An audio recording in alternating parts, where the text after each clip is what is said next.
Bonjour. Donc je me présente, je suis maîtresse d'école depuis 35 ans maintenant.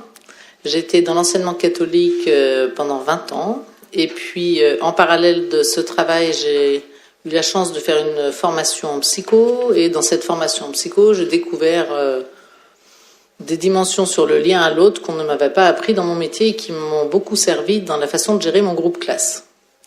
En 2002, pour des raisons familiales, j'ai déménagé dans la Drôme et là j'ai rencontré Michel Valentin et Pierre Rabhi. Donc Pierre Rabhi, en gros, quand on lit Laudato Si, on retrouve beaucoup de points communs avec ce que dit Pierre et c'était très touchant et réjouissant de voir qu'on était bien sur la même planète. Voilà, donc ce projet avec Pierre Rabhi, il l'a mis tout de suite en haut du projet, 2 phrases.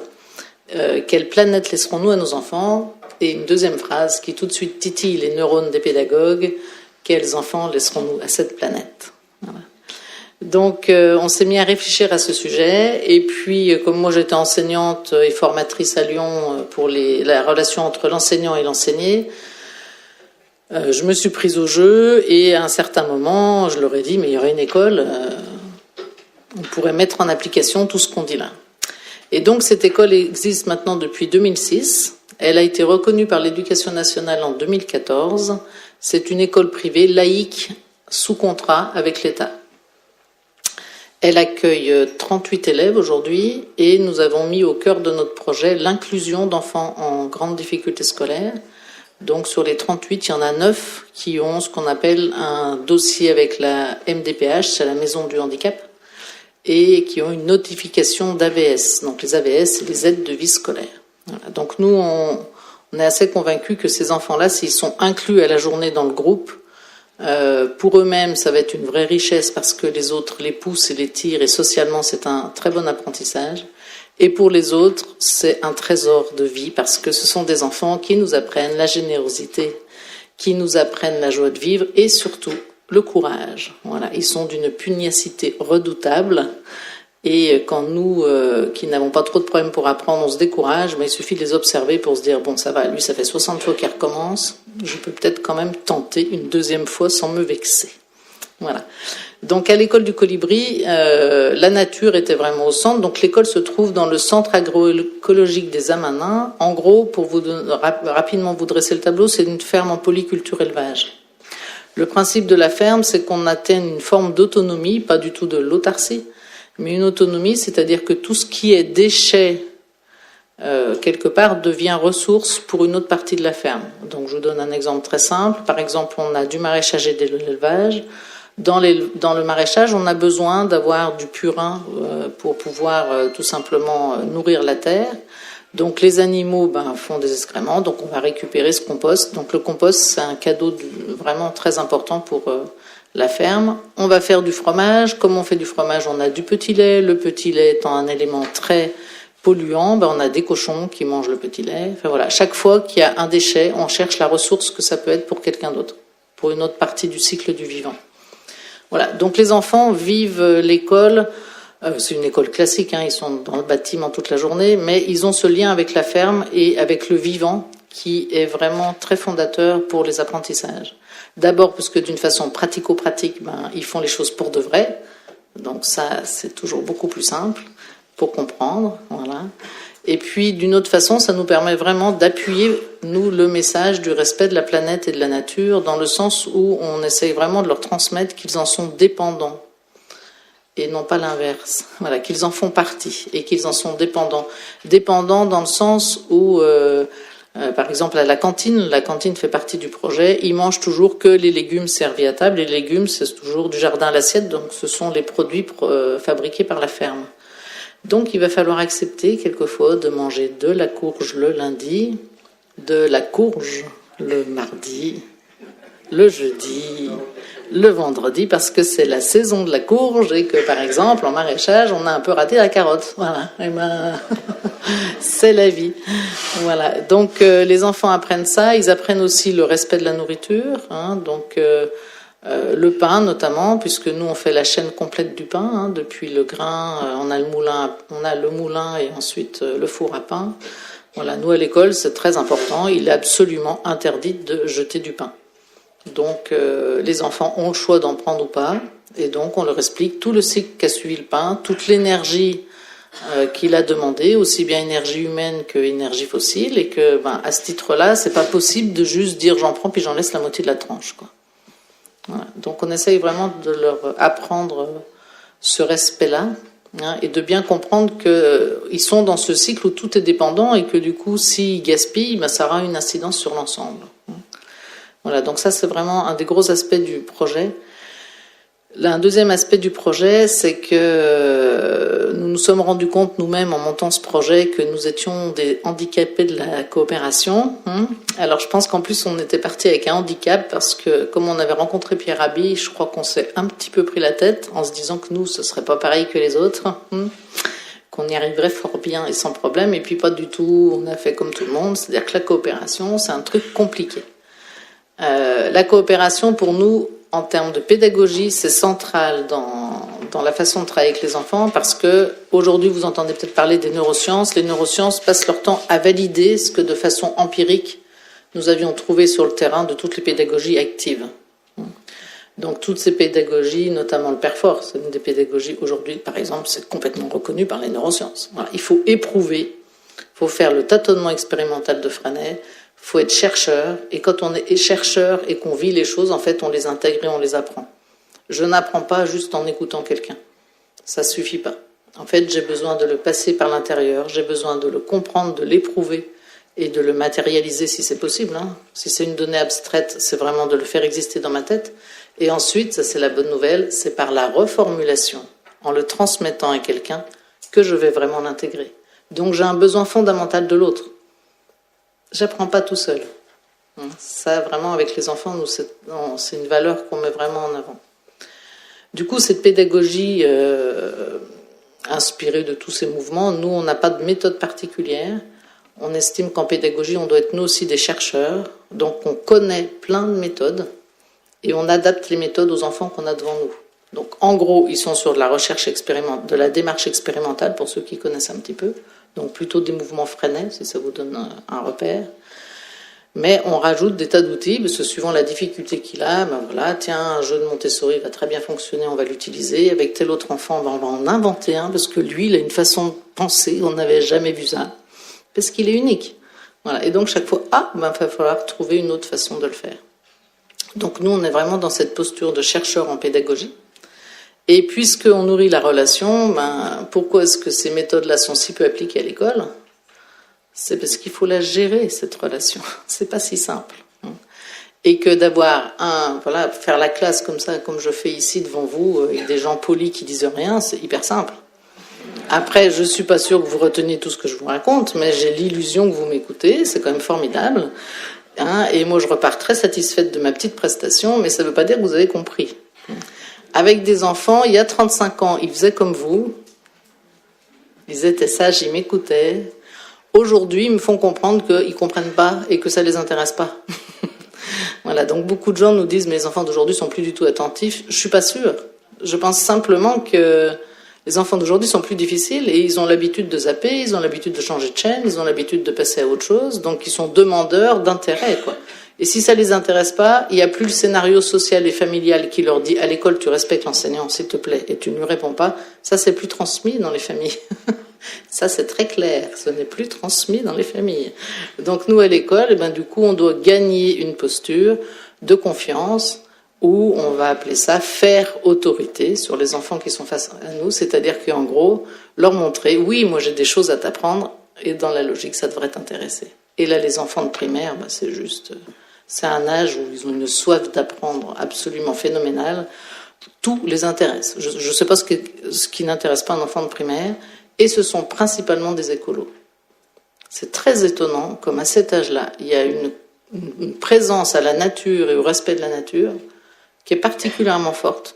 Si vous avez eu des enfants, vous devez vous rappeler, c'est l'époque où on fait des promenades, il faut un sac poubelle, parce qu'ils veulent ramasser tous les déchets. C'est insupportable pour eux de voir tout ce qui traîne sur le bord de la rivière. Et nous, vraiment, on le vit au quotidien avec eux. C'est un âge, il n'y a pas besoin de leur expliquer que l'écologie, c'est important, ça coule de source. Pour eux, c'est une évidence que si on ne fait pas attention à l'environnement, ça va nous déranger. Donc, dans les outils qu'on a mis en place à l'école, il y en a 3 principaux. On fait des ateliers philo. Donc, les ateliers philo, aujourd'hui, vous avez peut-être entendu parler de Frédéric Lenoir, qui a écrit un livre qui dit tout ce qui existe en atelier philo, avec la Fondation Sèvres. Donc là, qui est en train de faire un travail formidable parce qu'il s'est fait valider par le ministre de l'Éducation.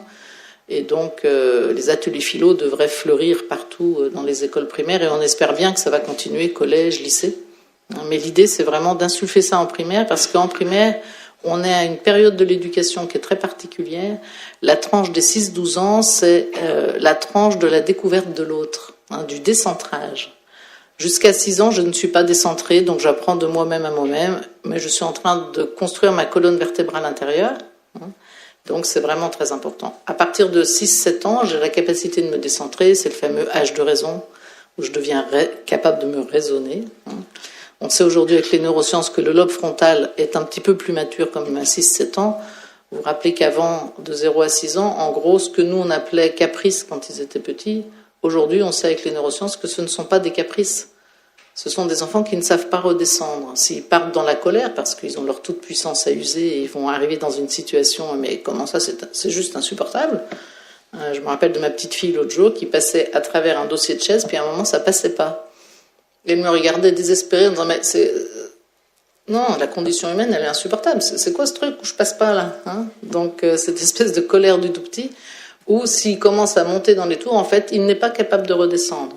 Donc ça, c'est vraiment une information très importante parce qu'on croyait qu'ils faisaient ça pour nous embêter et ça change complètement la façon de s'adresser à eux. Pour de vrai, ils font pas du tout ça pour nous embêter. Pour de vrai, ils n'y arrivent pas. Alors, il y a 4 grandes émotions qu'ils n'arrivent pas à gérer de ce type-là. Il y a la colère, la tristesse et la peur et la joie. Alors la joie, comment ça fait un enfant qui n'arrive pas à gérer la joie? Vous savez, c'est un enfant qui au début est excité, il est joyeux, il est content, puis il se met à sauter sur le canapé et puis il peut plus s'arrêter et il devient un super énervant. On a envie de dire, non mais là c'est bon, ça suffit. Puis en même temps on se dit, il y a un truc bizarre, il était joyeux, on le gronde, on ne comprend pas très bien. Mais en fait c'est toujours la même chose, son lobe frontal n'est pas mature, du coup il faut l'emmener dehors, lui donner un coup à boire, aller faire un petit tour, lui changer les idées pour que ça redescende. À partir de 7 ans, le lobe frontal est un petit peu plus mature, mais il finit sa maturité à 25 ans. Voilà. Mais à 7 ans, normalement, il y a une capacité de décentrage et l'enfant commence à mieux gérer ses états émotionnels. Cet âge de l'éducation, entre 6 et 12 ans, en atelier philo, c'est vraiment un moment très important. Je ne sais pas si vous connaissez Serge Tisseron, il en parle très bien. C'est un moment très important parce que c'est le moment où ils apprennent la diversité de points de vue. Et si ce n'est pas appris à cette époque-là, en fait, c'est excessivement facile de les embrigader après 12 ans. Parce qu'après 12 ans, le besoin d'appartenance à un groupe devient complètement vital et premier, ce qui fait que s'ils n'ont pas appris la diversité de points de vue, on peut les embringuer sur une seule vérité, ça ne les dérange absolument pas, c'est plus leur focus, c'est plus là où ils mettent leur énergie. Ils mettent leur énergie sur appartenir au groupe, quel qu'en soit le prix. Ce qu'il faut, c'est faire partie du groupe. Donc c'est très important en primaire de leur apprendre la diversité de points de vue, d'apprendre à formuler sa pensée et apprendre à écouter la pensée de l'autre. Donc c'est l'ensemble de ces 3 activités. Alors en atelier philo, c'est formidable. Alors je vous rassure, ils ne font pas de l'histoire de la philosophie. Je vous rassure, ils pensent comme des enfants de primaire, mais par expérience, bien souvent, nous n'avons rien à rajouter. Voilà. Nous, les enseignants, c'est un temps où on fait exprès de ne pas du tout intervenir, parce qu'un enfant de primaire a excessivement besoin d'être reconnu. Il est encore dans la recherche de validation chez l'adulte de ce qu'il dit. Un peu toute notre vie, on est là-dedans, mais en primaire, c'est très fort. Donc, cette recherche de la validation de sa parole fait qu'un atelier philo ne peut pas vraiment avoir lieu si l'enseignant dit son avis. Parce qu'en gros, puisqu'Isabelle elle a dit que c'était ça, c'est que c'est ça. Voilà. Et il n'y a plus de débat, il n'y a plus d'ouverture, il n'y a plus de recherche. Donc nous, on reste neutre et on essaye même de rajouter quelque chose qui, je pense, est absolument impossible à faire, mais on essaye de jouer le jeu au maximum, la neutralité du visage. Voilà. Parce qu'ils cherchent, ils sont très très forts pour repérer le petit haussement de sourcil, la petite approbation. Voilà. Donc on essaye vraiment de leur offrir une fois par semaine un espace de parole où il n'y a pas de vérité. On est en quête de plein de facettes de la même vérité. Voilà. Et ça, on repère, nous, que ça aide beaucoup à la tolérance entre eux. Ça aide beaucoup à la fraternité dans l'école. D'avoir cette habitude d'écouter les points de vue et de voir que sur un même sujet, en fait, on peut avoir des points de vue très différents et à la fin, on se rend compte qu'ils sont complémentaires et non pas contradictoires. Alors que bien souvent, dans une discussion duel, ça devient très vite contradictoire. Là, le fait qu'ils aient le temps d'étaler tous les points de vue, ça leur permet vraiment d'ouvrir leur esprit à plus de tolérance. Donc ça, c'est le premier temps. Le deuxième temps, c'est un temps de bien vivre ensemble. Donc c'est une réunion de classe où ils vont traiter les problèmes qui les concernent. Donc les problèmes qui les concernent sont principalement des problèmes de répartition de cours de récréation et de lutte de pouvoir. Ils sont normaux. Voilà. Donc oui, comment se répartir? Nous, ils ont la chance d'avoir une grande cour de récréation et comme ils mangent tous à midi, ils ont un grand temps de récréation, environ d'1 heure, dans un coin où ils peuvent fabriquer des cabanes. Et donc dans ce coin cabane, on a un peu une deuxième vie de l'école. Une année, pour vous donner une idée, on a un petit CP qui arrive à la Toussaint et qui nous annonce, qui pose une question. Moi, je voudrais savoir comment on fait pour acheter des cabanes. Donc le corps enseignant tend l'oreille en disant c'est quoi cette histoire d'achat de cabanes, d'où ça sort? Et on s'est rendu compte qu'ils faisaient du troc entre eux avec des silex et qu'il y avait tout un marché qui était rentré et que les CM2 de l'année précédente, avant de partir, avaient donné leur cabane à ceux qui étaient là. Donc les nouveaux CP qui arrivaient n'avaient pas de cabane. Et à la Toussaint seulement, il y en a un qui a osé dire « j'ai pas compris comment ça s'achetait, cette affaire ». Voilà, donc là, ça a donné lieu à tout un travail d'éducation à la paix. Et donc le temps d'éducation à la paix, c'est le 3e temps qu'on va prendre une fois par semaine. Donc ce temps de vivre ensemble, juste pour vous donner des bases, on essaye de leur apprendre les règles de gestion d'une réunion du type de la sociocratie. Donc ils apprennent à distribuer la parole. Quand un enfant vient faire une demande, il n'a pas le droit juste d'apporter une plainte, parce qu'on essaye de mettre l'énergie dans la résolution de la demande et non pas dans juste le plaisir de venir se plaindre, parce que c'est un plaisir très partagé chez les humains. On met beaucoup d'énergie à venir dénoncer que il y a ça quand même, ça marche toujours pas. Voilà. Et puis la semaine d'après, je peux encore dire qu'il y a ça qui marche pas. Les enfants adorent ça. Donc on essaye de leur tendre une autre perche, que cette énergie-là, ils la mettent au service de la vie et non pas contre. Donc vraiment dans une énergie pour. Et donc ils doivent faire une proposition pour résoudre le problème qu'ils ont rencontré. Et s'ils n'ont pas de proposition, ils en demandent au groupe. Et donc là, on fait marcher l'intelligence du groupe, où il y a toujours des solutions qui sont trouvées. Et donc on ne vote jamais pour savoir si la solution est adoptée. On cherche toujours s'il y a des objections à cette proposition. Voilà. Et tant qu'il y a des objections, on doit amender la proposition jusqu'à ce qu'il n'y ait plus aucune objection. Et ça, c'est un système qui fonctionne vraiment très bien. Donc nous, en équipe aux Amanins, c'est celui-là qu'on utilise. Nous, on va plus loin, évidemment, dans la façon de l'utiliser. Mais avec les enfants, de tenir ces 3 points-là, globalement, ça fonctionne bien. Voilà, ça permet de prendre des décisions où il n'y a plus de désaccord. Il n'y a pas la moitié de la salle qui est contre l'autre moitié. Voilà, les enfants font un choix, et puis quelquefois ils le délimitent dans le temps. On essaye jusqu'à la semaine prochaine, et puis s'il n'y a pas de plainte d'ici la semaine prochaine, c'est qu'a priori ça fonctionne. Voilà. Et s'il y a des plaintes, on va encore amender la proposition pour lever les objections qui ont été soulevées pendant la semaine. Et le dernier temps est un temps d'éducation à la paix. Alors ce temps d'éducation à la paix, il se retrouve sur 3 plans différents: être en paix avec soi-même, être en paix avec les autres, être en paix avec son environnement. Alors être en paix avec son environnement, c'est global. C'est pas simplement manger ses légumes à la cantine, c'est sur l'ensemble de ce qu'on leur propose aux Amanins. Ils ont un petit jardin potager qu'ils font eux-mêmes, sachant qu'un jardin potager dans une école a comme principale difficulté, c'est qu'il n'y a pas école en juillet-août. Ce qui est quand même très très embêtant pour un jardin. Voilà, donc ça limite un peu les expériences. Là, cette année, ils ont essayé de trouver un système avec les gens qui venaient en séjour pour qu'ils leur arrosent leur jardin. Ça a plutôt bien fonctionné, donc ils étaient assez contents. Mais sinon, on est un petit peu devant ce genre de difficultés. Donc ils apprennent que la terre, il faut en prendre soin, qu'il faut la nourrir. Voilà, que quand on lui prend des éléments, il faut remettre soit des engrais verts, soit du compost pour la renourrir, pour qu'elle puisse redonner à son tour. Donc voilà, ils apprennent cet entretien-là. On fait beaucoup de temps dans la nature de contemplation, de façon à ce que les enfants aient conscience que la Terre, la planète et la nature, ça apaise. Et on essaye vraiment de travailler avec eux pour trouver cet espace de paix à l'intérieur dont parlaient les conférenciers précédents. Et donc, on va aller regarder ce qui est beau. On a la chance, quand on monte juste au-dessus de l'école, d'avoir une vue sur le Vercors absolument magnifique. Donc là, par exemple, dans les jours d'hiver, avec le Vercors enneigé, un beau ciel bleu, c'est juste un beau cadeau que nous fait la nature. Donc voilà, les enfants apprennent à voir ça. Ça donne des enfants qui arrivent à l'école le matin et qui vont partager aux autres au moment des retrouvailles. Hein. Quand on est tous assis et qu'on se dit bonjour, je ne sais pas si vous avez vu ce matin, il y avait un phénomène extraordinaire au-dessus des Trois Becs, une espèce de mer de nuages qui descendait. Voilà. Donc ça donne des enfants très attentifs au beau. Voilà. Et on essaye de leur faire repérer que le beau, ça fait du bon à l'intérieur. Et que ce bon, c'est bon à prendre parce que quelquefois dans nos vies, on vit des choses pas faciles. Et de savoir que le beau va faire du bon et nous faire retrouver l'espace de paix qui est en permanence en nous, les enfants, pour eux, c'est très précieux.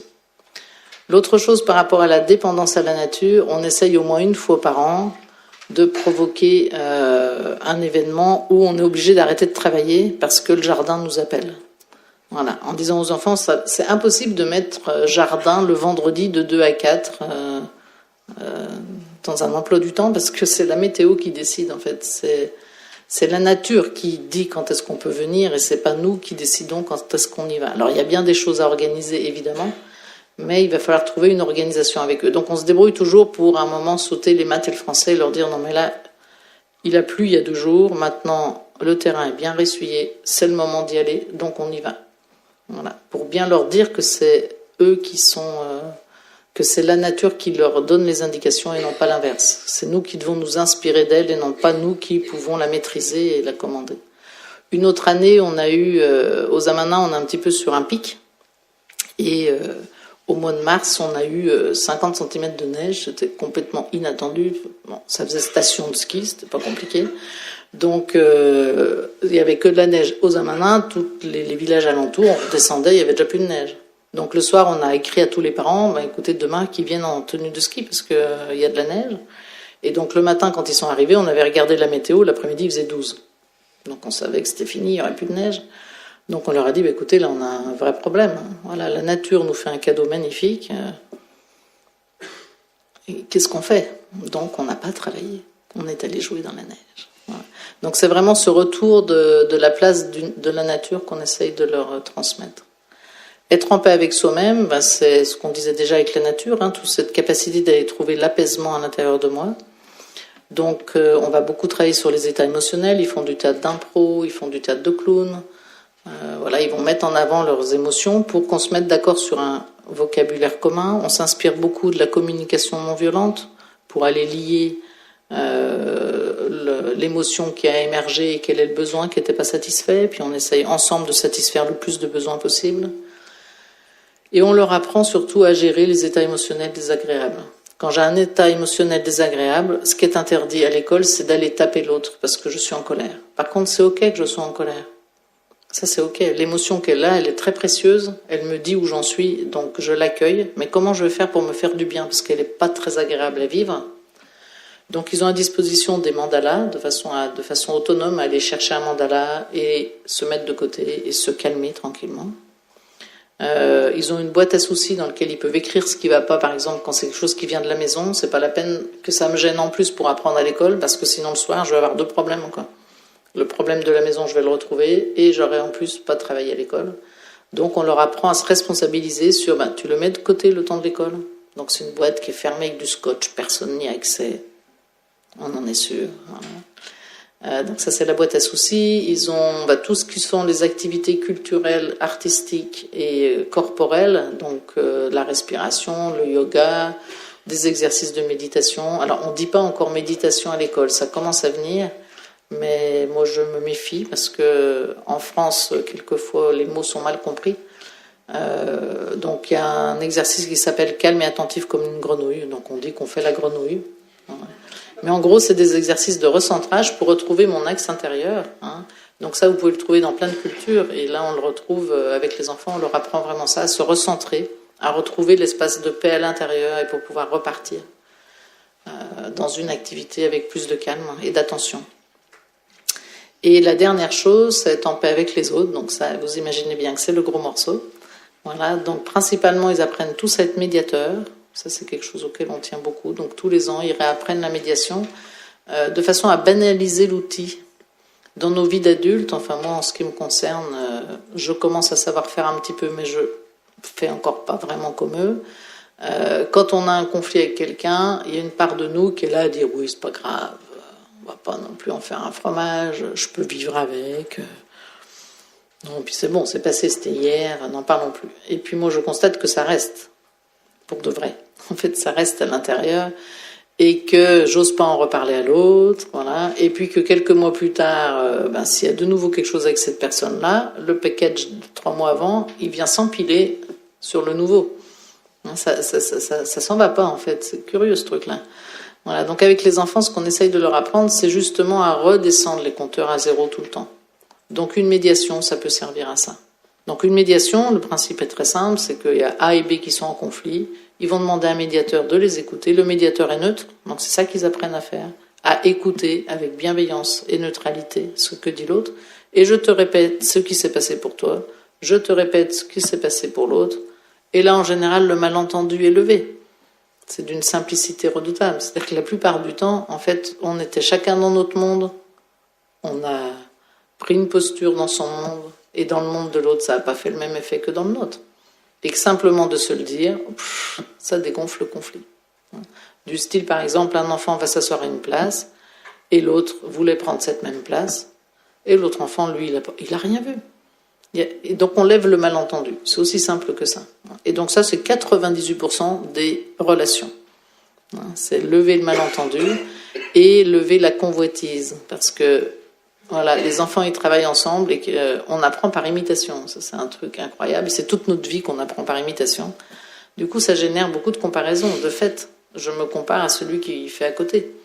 Et cette comparaison est vraiment source d'une grande souffrance. Donc nous, on les aide vraiment à s'ouvrir sur des outils du type, par exemple, vous connaissez peut-être les 8 formes d'intelligence de Howard Gardner ou les natures multiples de Stephen Rudolph, qui sont des façons de voir la personne humaine. Ça rejoint un peu l'énéagramme, pour ceux qui connaissent l'énéagramme.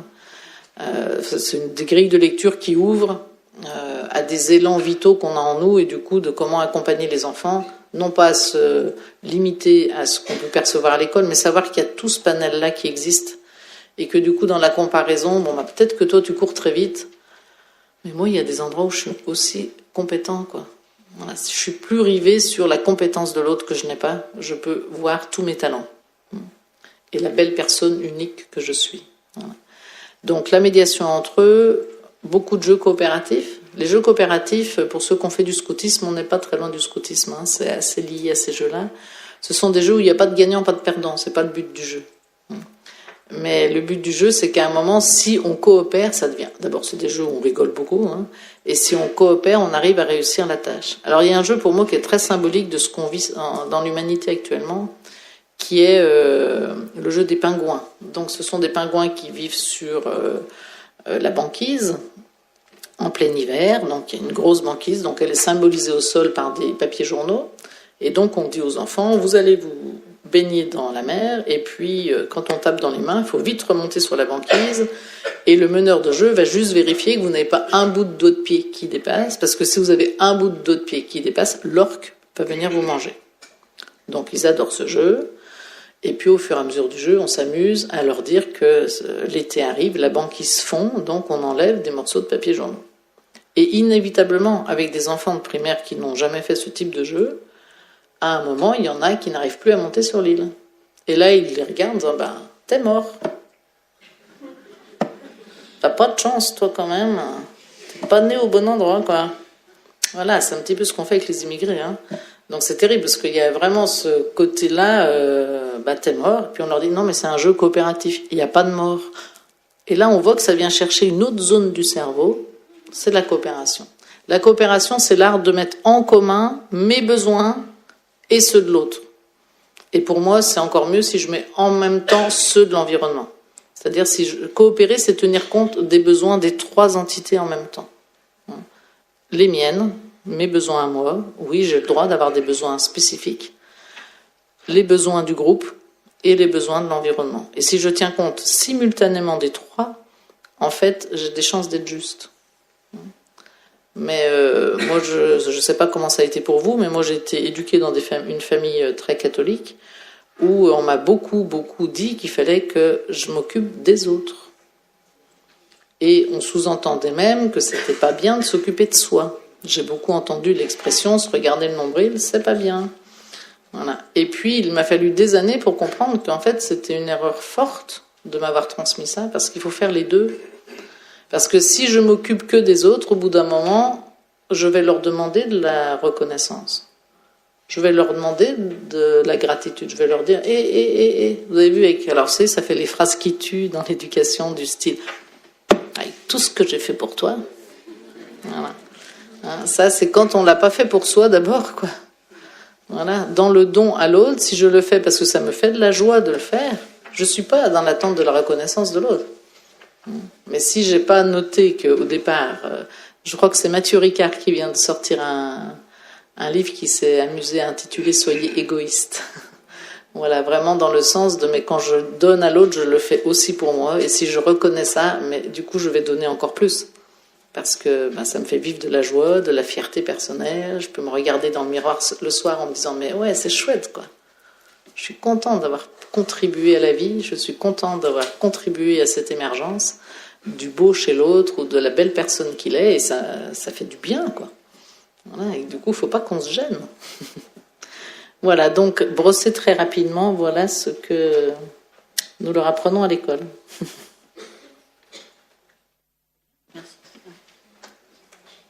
Merci beaucoup.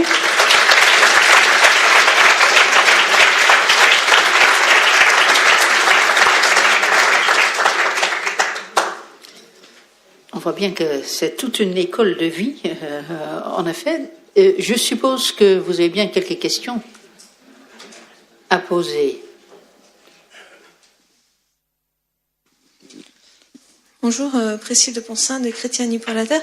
Je me demandais, parce qu'on est chez les jésuites, et les jésuites, il y a une éducation un peu élitiste par l'évaluation. Comment vous faisiez pour évaluer les enfants sans qu'ils se comparent et sans créer de jalousie parmi eux?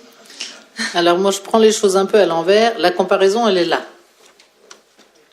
Alors on va dire que sur une classe d'âge, c'est des chiffres, hein, ça n'engage à rien, mais en gros, j'ai 20% d'élèves, ils n'ont pas besoin de nous.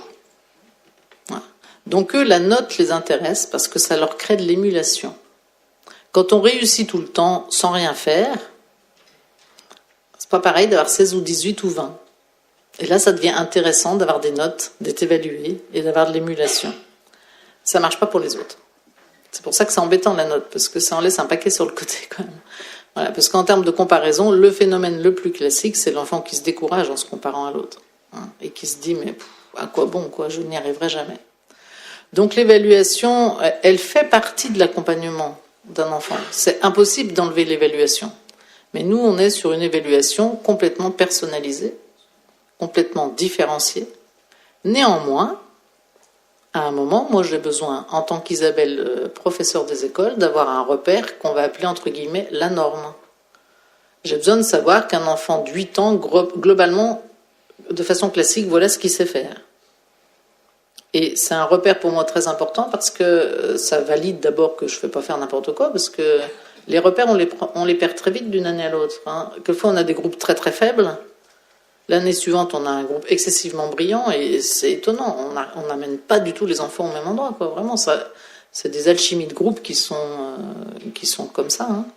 Et donc, puisqu'ils se comparent beaucoup, on va juste essayer d'enlever la souffrance que génère cette comparaison. Mais vous ne pouvez pas enlever la comparaison.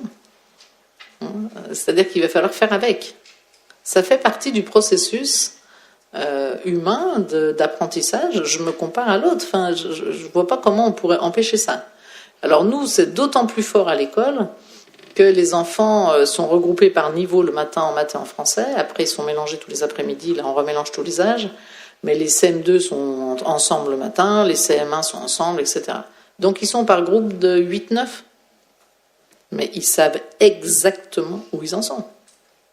À 8-9, je sais exactement qui écrit le mieux, qui calcule le plus vite, qui, voilà, ils sont capables. Une fois, je me rappelle d'une classe de CP où j'entendais les CP, une petite fille qui commence et qui dit alors moi, dans les CP, ma meilleure copine, c'est moi.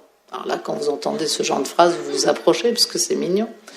Et puis après, elle continue, et après, c'est toi, c'est toi, c'est toi, c'est toi. Et puis ensuite, la meilleure en lecture, c'est toi, après c'est moi, après c'est elle, après c'est elle, c'est là. La meilleure en écriture, c'est toi, après c'est moi, là, là. La meilleure en calcul mental, c'est toi. Moi, j'étais scotché, quoi. Je disais pareil qu'elle. Hein. Si j'avais dû les classer, j'étais sur le même classement. Donc, le côté de la norme, il me rend service parce qu'il me permet de parler avec le parent de l'enfant en difficulté. Parce que le parent de l'enfant en difficulté a du mal à savoir comment situer son enfant. Et donc, pour lui dire s'il y a besoin d'un dossier justement à la maison du handicap, s'il y a besoin d'une AVS à l'école, s'il y a besoin d'un suivi à l'extérieur de l'école, de lui montrer ce que normalement un enfant de cet âge-là sait faire, c'est vraiment pour moi une base de données très rassurante. Après, sur l'élitisme, effectivement, moi, ce ne sont pas du tout les valeurs que je défends. Néanmoins, ce que je défends, c'est que chaque enfant, on doit l'accompagner au plus haut de là où il doit aller. Donc nous, on est très exigeants avec les enfants. Mais l'exigence est différente selon chaque enfant. C'est pas une exigence globale où on ne tient pas compte de la personne qu'on a en face de nous. Donc on va dire que chacun va essayer de monter au plus haut où il peut aller. Voilà, et il n'est pas question de se reposer sur ses lauriers. Voilà.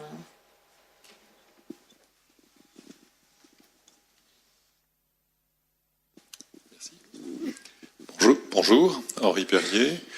J'ai deux questions.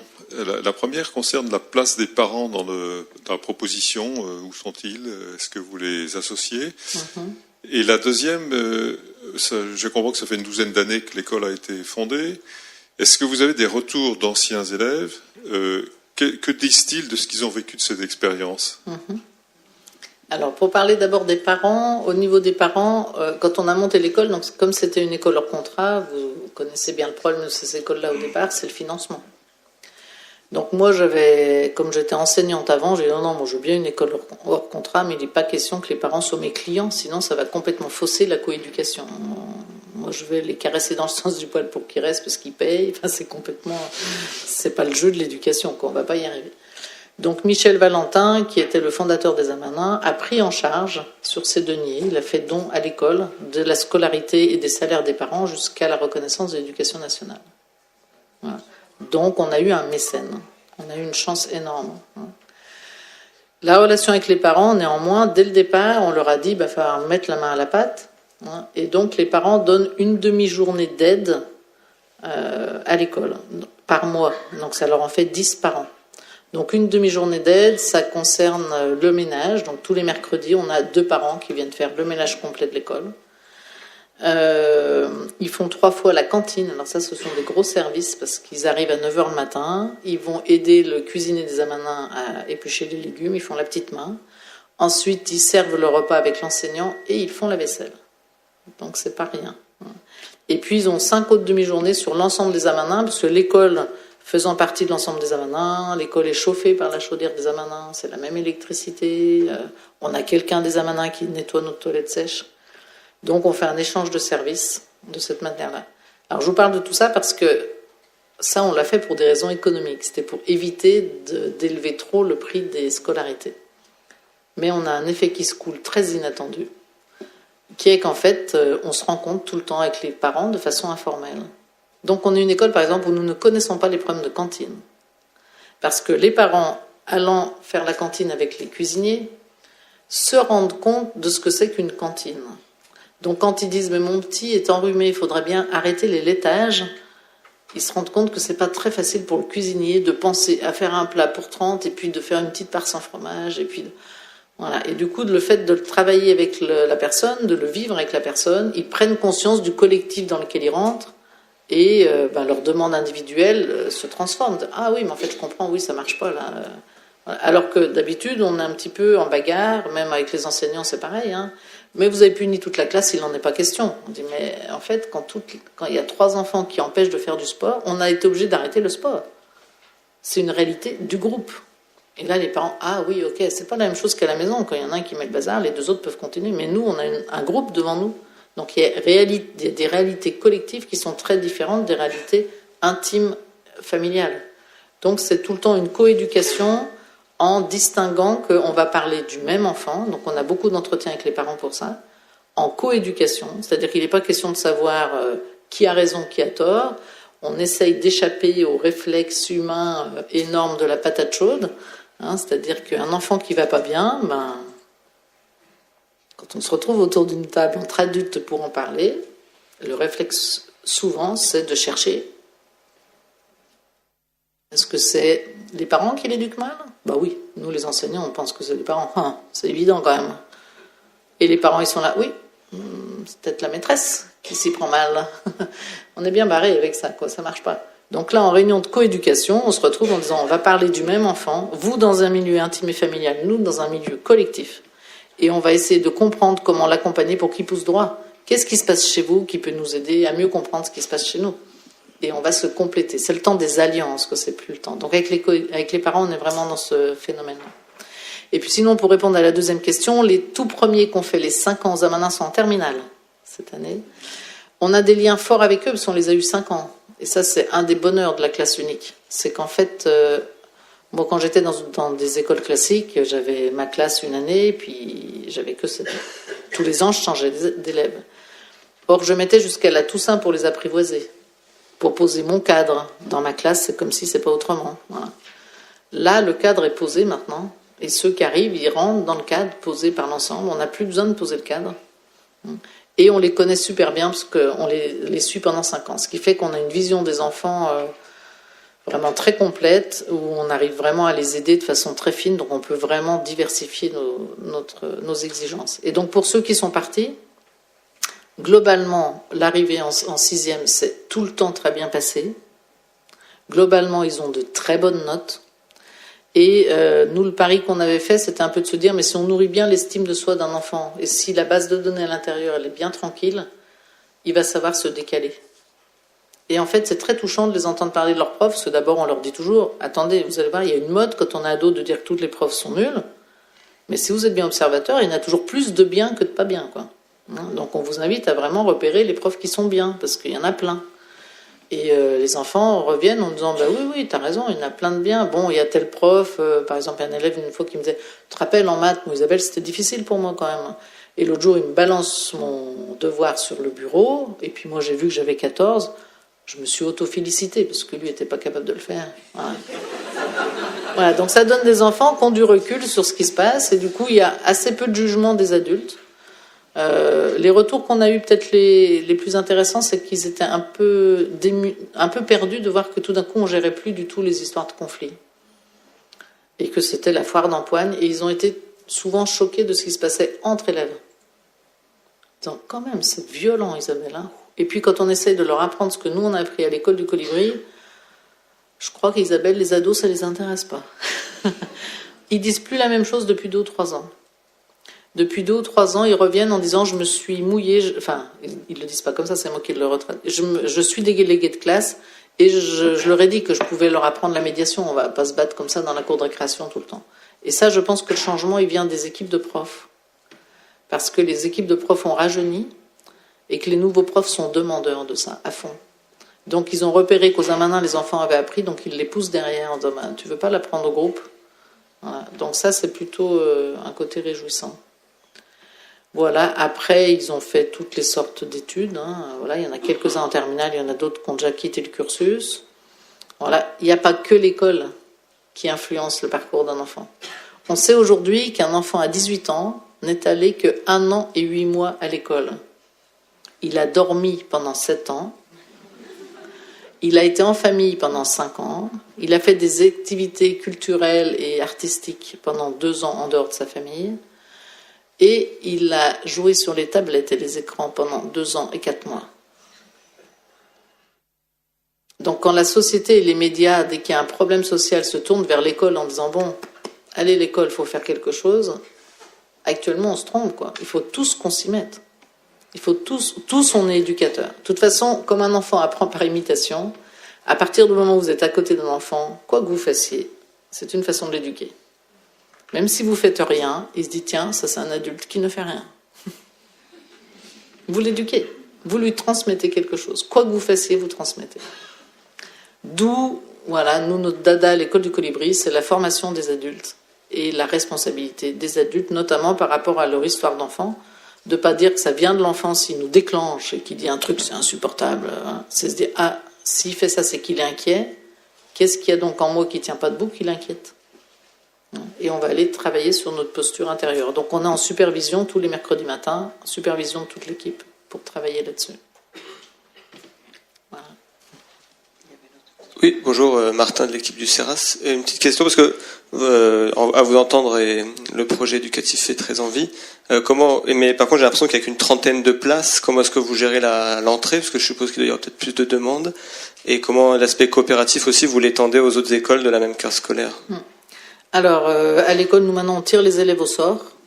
Voilà, là, j'ai reçu, on demande que les dossiers soient faits au mois de janvier. Je pense que je vais en avoir 20 dans ma banette demain en arrivant, donc j'en ai chaque année une soixantaine. Et on tire au sort. On tire au sort parce que c'est ce qui nous a paru le moins injuste. Et puis, on a toujours notre liste d'enfants en difficulté qui, elle, est au cas par cas. On ne peut pas en prendre trop, sinon on ne pourra pas faire l'inclusion scolaire correctement. Et là, on les choisit suivant les difficultés qu'ils représentent. Voilà. Et sinon, l'autre question, redis-moi. Oui, coopération avec les autres écoles. Donc nous, on essaye vraiment, ça c'est vraiment les Amanins, c'est un lieu de transmission. Hein, c'est comme ça qu'on s'est inscrit sur la posture écologique et éducative. Donc on forme des enseignants.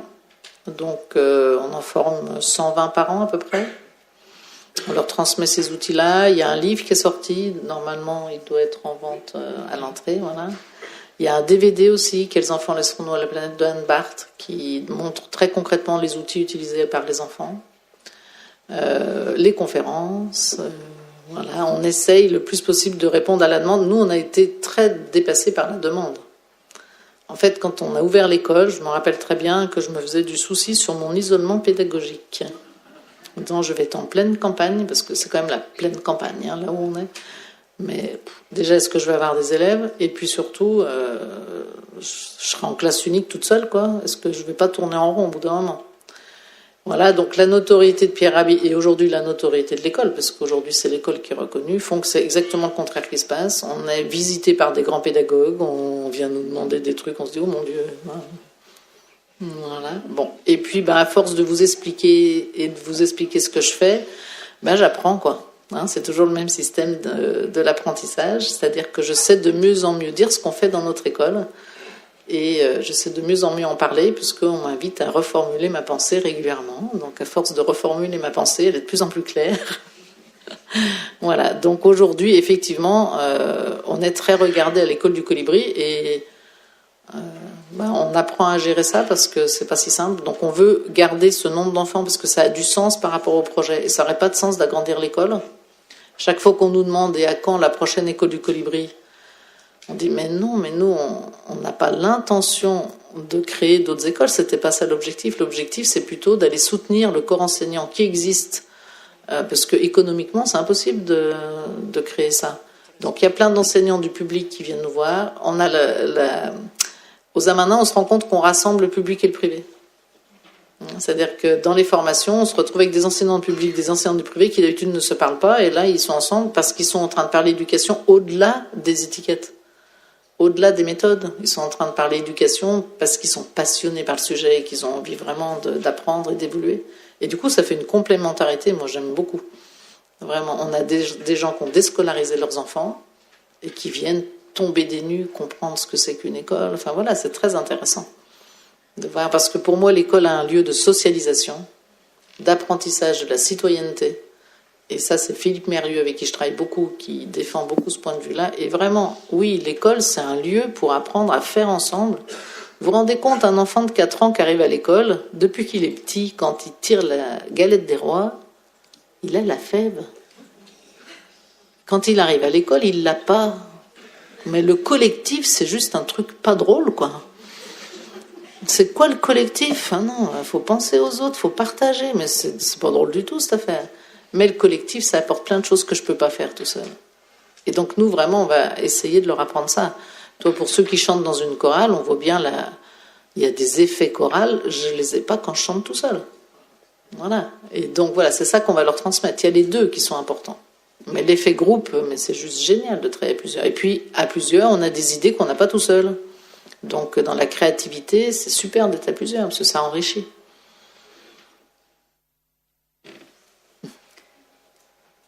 Marie-Cécile Penquin, étudiante à l'IRCOM, je me posais la question, est-ce que vous pensez que ce modèle est duplicable à des niveaux supérieurs? Alors, bien sûr.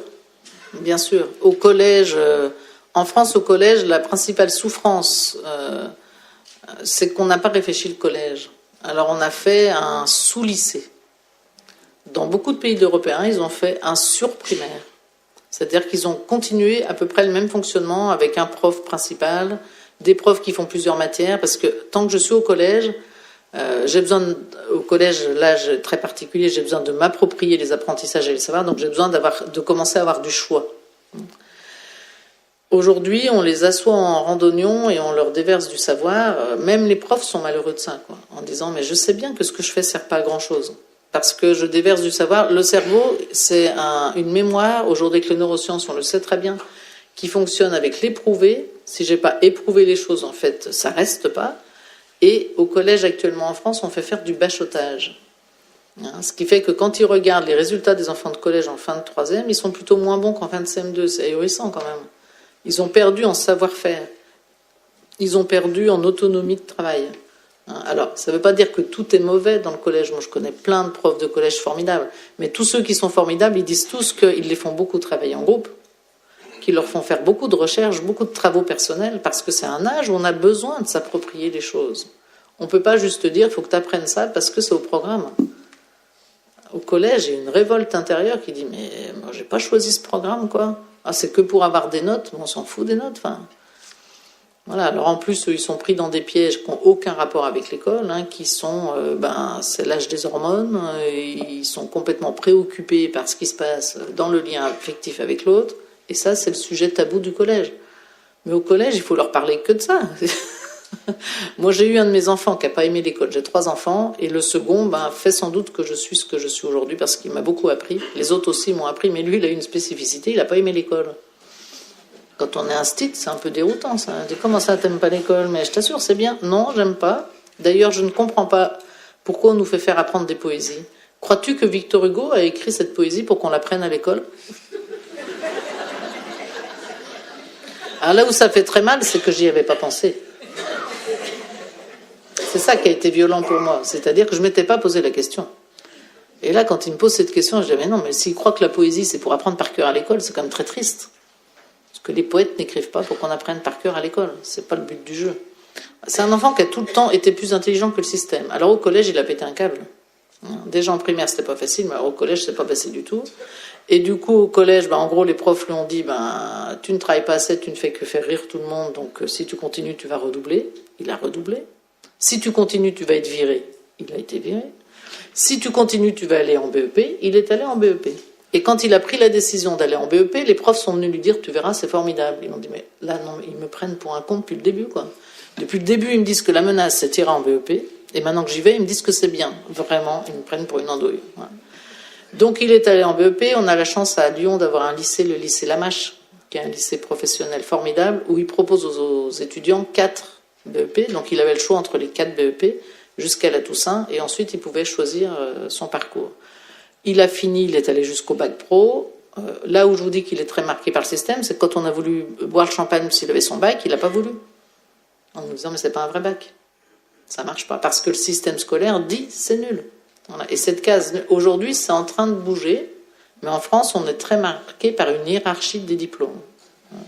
Notamment, un des trucs très graves en France, c'est que quand vous sortez de la 3e, déjà, ceux qui vont sur le côté, on leur dit que c'est les ratés. C'est quand même toujours le discours, même si c'est sous-entendu que non, c'est formidable comme métier, tu vas voir.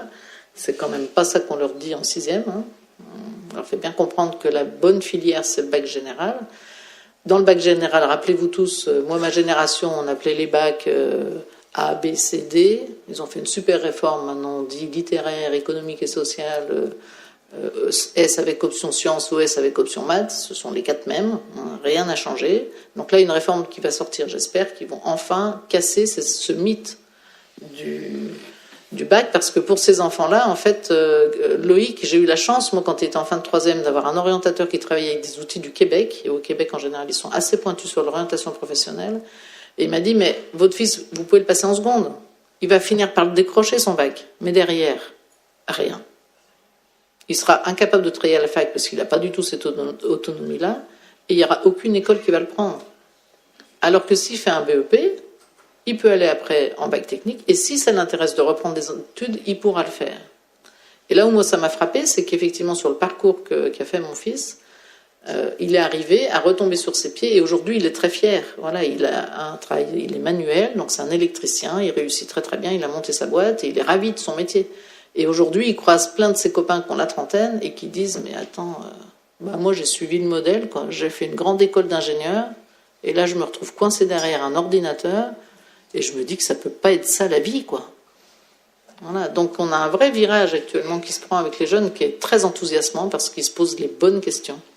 Vraiment de fond, mais quel sens je donne à ma vie? Et là, non, ça peut pas être ça la vie. Ça peut pas être juste gagner sa vie pour avoir un salaire, même si je gagne beaucoup d'argent. Et alors? Ça ne me suffit pas, quoi, ça ne nourrit plus. Alors je suis partie, maintenant je ne sais plus très bien quelle était la question. Il reste encore 2 questions au moins, donc on va essayer de... Voilà. Bonjour, vous avez très bien expliqué comment vous gériez quand vous appreniez aux enfants le lien donc avec eux-mêmes, avec les autres et avec l'environnement. Donc ma question, ça serait sur le lien avec Dieu ou le sacré. Est-ce que vous avez une mixité religieuse à l'école et du coup, comment vous prenez en compte cette question à l'école? Okay. Donc nous, on est affiché laïque. Donc il n'y a aucune religion affichée. De toute façon, des enfants parlent du sacré tout le temps. Alors nous, l'endroit vers lequel on peut vraiment lui donner sa place, c'est l'atelier philo. Vraiment dans l'atelier philo, les questions des enfants qui reviennent chaque année, c'est mais pourquoi on vit? Est-ce qu'on a une mission? On était où avant? Et on va où après? C'est tout le temps là. Les enfants sont dans le sacré en permanence. L'année dernière, on a eu un atelier philo très intéressant. En fait, c'est parti début de l'année, après les attentats, on nous a demandé de faire des exercices anti-attentats. Alors, je pense qu'ici à Paris, on se sent concerné, mais franchement, dans la Drôme, voilà, c'était pas très facile à amener. Donc nous, réunion avec les parents, et je leur dis, réunion de coéducation, je dois parler des attentats à vos enfants. Qu'est-ce que vous leur avez dit? Qu'est-ce qu'ils ont entendu? Comment ne pas créer de l'anxiété là où il n'y en a pas? Comment ne pas être trop anxiogène? Et on s'est mis d'accord sur les modalités. Donc on a fait un exercice qu'ils adorent, c'est qu'il y a une certaine cloche dans l'école, quand on la sonne, ils se mettent tous à 4 pattes et ils doivent filer dans la pièce d'à côté sans que la maîtresse qui est dans la cour les voie. Ils aimeraient le faire 10 fois par an. Donc on leur a dit qu'une fois ça suffisait en fait pour s'entraîner. Mais suite à ça, ce qui était vraiment intéressant dans la réunion, c'est que les parents se sont posé la question de la culture religieuse. Et moi, je pense que dans les parents que j'ai à l'école, il y a vraiment une place du spirituel importante. Ils se disent bien souvent athées. La plupart sont en fait plutôt agnostiques. Voilà. Et il y a une place du spirituel très forte qui va être très variable. Alors il y en a, ils vont s'inspirer des Indiens d'Amérique, il y en a, c'est le chamanisme, il y en a d'autres, voilà. Et puis j'ai des chrétiens, évidemment. Les musulmans, nous en avons eu 2, mais on est dans un coin où il n'y en a pas beaucoup, donc là en ce moment on n'en a pas. Voilà, donc nous on a une école rurale, donc avec un milieu rural, principalement. Et donc, ce qui a été intéressant, c'est que les parents ont organisé un enseignement religieux à l'école. Et donc, ils ont fait venir un chaman d'Amérique du Sud, un bouddhiste, et les 3 représentants des 3 grands monothéismes. Les enfants ont été passionnés par les entretiens, ont posé des questions hyper pertinentes. Enfin, c'était magnifique de les voir faire. Et puis, à côté, on leur a raconté le feuilleton d'Hermès. Donc ça, c'est un livre qui a été réécrit sur la mythologie grecque. Ils ont fait les passerelles entre l'Ancien Testament, la mythologie grecque. Ah, tiens, t'as vu, c'est la même chose. Il y en a un qui est dans une caisse. Ça fait penser un peu à l'Arche de Noé, quand même, l'histoire du couple qui a été enfermé par Zeus. Enfin, voilà, du coup, c'était intéressant de les voir faire des passerelles. Et puis, en atelier philo, on est arrivé sur ces questions existentielles. Alors, je vous livre la fin de leur réflexion parce que, pour moi, elle a été très enseignante. La fin de leur réflexion, ça a été de dire, mais finalement, depuis que l'homme est sur Terre, il enterre ses morts, donc c'est qu'il a bien compris qu'il y avait quelque chose de sacré. Suivant l'endroit où on est né sur Terre, on nous a raconté des histoires pour nous expliquer comment c'était avant, comment ça sera après, d'où on vient, pourquoi on est sur Terre, quel sens ça a. Les histoires ne sont pas les mêmes d'un pays à l'autre, mais elles se ressemblent. De toute façon, elles cherchent tous à répondre à la même question de mais à quoi ça sert d'être là, et est-ce que ça sert à quelque chose, et est-ce qu'il y a quelque chose après, et est-ce qu'on vient de quelque chose avant. Voilà. Et puis, leur conclusion, ça a été que tout ça a généré des croyances. Et eux, ils ont beaucoup de simplicité avec les croyances. Alors les croyances, on a bien réfléchi, une croyance qui fait du bien, il ne faut pas se gêner. Mais si une croyance te fait du mal, eh ben, tu as le droit d'arrêter parce que c'est une croyance. Voilà.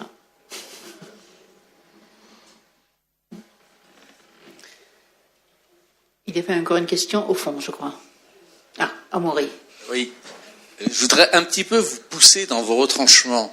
Parce que vous, sur cette question religieuse, oui. Ayant fait quelques petites études de théologie à mes temps libres, mon voisin, qui était africain, me disait « Il n'y a guère que les morts qui ne croient pas.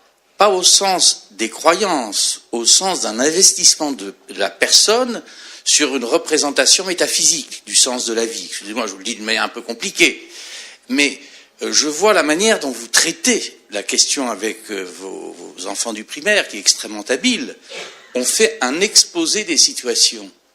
Mais eux n'ont jamais le besoin, face à des difficultés de la vie ou à une compréhension de la vie, d'intégrer et de vivre ces croyances qui sont d'un niveau métaphysique.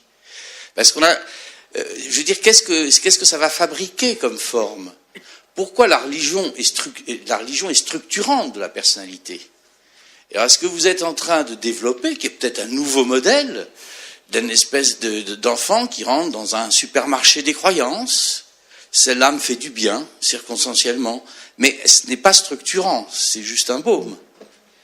Complètement. Mais puisque nous sommes une école laïque, je ne peux en imposer aucune. Donc l'idée, nous, c'est d'ouvrir à cette conscience-là, et après, c'est à la charge des familles d'aller nourrir le reste. Nous, on n'est pas... Moi, je prétends pas du tout être un modèle, que ce soit bien clair. Nous, l'année dernière, c'est eux qui nous ont emmenés dans cette recherche-là. Moi, j'avais pas d'a priori sur ce qu'ils allaient trouver. Tout ce que je sais, c'est que chez l'enfant, il y a effectivement cette demande sur le sacré. Elle est présente de façon incroyable. Chez le tout petit, c'est juste magnifique, cette capacité dans l'instant présent et à s'arrêter tous les 2 mètres sur ce qu'il est en train de voir et le merveilleux de ce qu'il est en train d'observer. Voilà, ce que nous, quand on vit avec eux, est très rafraîchissant parce que ça nous permet de réapprendre à le faire. Voilà, nous, c'est plutôt sur ces points-là qu'on va mettre le focus. Après, évidemment que je ne vais pas transmettre de dogme, parce que c'est pas le sujet, c'est pas l'objet de l'école. Nous, on est plutôt sur une vision plus large de l'humain, et après, on invite les enfants à avoir le cœur ouvert avec ce qui se passe, et on leur dit bien, mais c'est un choix après qu'on fait adulte. Après, sur le qu'est-ce que ça fait à l'intérieur, moi, par exemple, mes parents m'ont élevé dans l'éducation catholique, mais j'ai refait mes choix à l'âge adulte. Voilà. Donc je suis convaincue, et je les remercie beaucoup de m'avoir imposé des choses, parce que ça m'a permis de choisir. Et que si on m'avait rien transmis, je n'aurais pas pu choisir. Donc là, nous, on essaye de leur donner une culture générale, mais on ne peut pas la choisir puisqu'on est étiqueté laïque. Donc il est important qu'on n'en impose pas une seule. Mais je vous assure qu'on n'a jamais parlé autant du sacré et du divin dans mon école que même dans les écoles catholiques où j'étais avant. Ils en parlent tout le temps. Ils en parlent tout le temps. C'est central dans la vie de l'enfant. C'est central. Le rapport à la mort est central. Et le rapport au sens de la vie est central, vraiment. Donc, ils sont très demandeurs. Voilà. Une toute dernière question. Oui, c'est juste pour approuver un peu plus ce que vous venez de dire, parce que dans la jeunesse urbaine, pour les milieux où il n'y a pas d'enseignement de base sur le plan de la religion, de la foi, eh ben, on rencontre des gens qui recherchent le sens de leur vie. Complètement. Et il m'arrive souvent de dire, écoutez, l'être humain, doté de libre arbitre, est obligé, c'est pas comme l'animal qui n'a que des instincts, il est obligé de donner un sens à sa vie. Et donc, et ce que vous faites est admirable. Peut-être qu'il faut encore plus l'élargir. Merci. Merci. Encore une... Non? Écoutez, si tout le monde a pu poser toutes ces questions, alors je propose de remercier encore une fois.